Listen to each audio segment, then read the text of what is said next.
toast. The next ingredient is cane sugar. It's followed by strawberry essence, compounds extracted from the berries for more intense flavor. They turn on the tap for the final ingredient, water.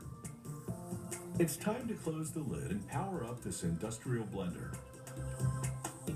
The mixer has 4 blades that turn at a high velocity.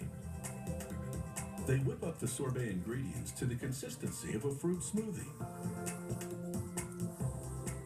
The sorbet mixture then flows into refrigerated pipes that chill the mixture to 40 degrees Fahrenheit. The pipes wind around the factory and finally deliver it to holding tanks. Inside, an agitator swirls the chilled mixture to maintain the smoothie-like consistency. Once a tank is full, a technician tests the acidity and the level of suspended sugars in the mixture. If the levels are right, they transfer the mixture into a continuous freezer. It pumps air into the sorbet mix, and it churns and scrapes it against the freezing cold walls of the machine. Cool water runs through the motor to keep it from overheating as it freezes the sorbet. This is only a partial freezing to keep the sorbet soft enough to be pumped into the paper squeeze tubes. A device with little robotic fingers pries the paper tubes from a stack and deposits them in slots in a moving tray. The tubes are in position to receive the partially frozen sorbet.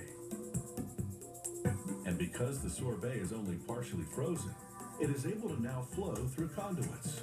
Frozen solid, it couldn't make the journey to the squeeze tubes. As the sorbet is pumped into the paper sleeves, its temperature is critical. It is precisely 37.8 degrees Fahrenheit. 1 degree cooler, and it would be too thick to pump.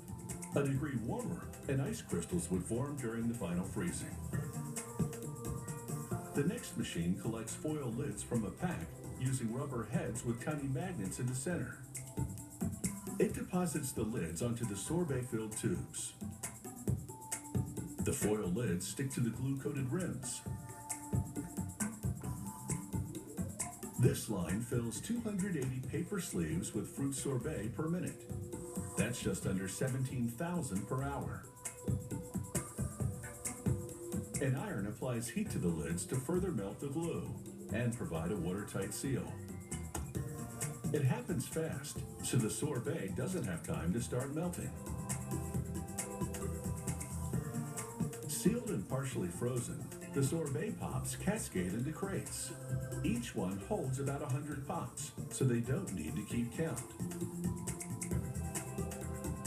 And then it's into the blast freezer, also known as the shock freezer.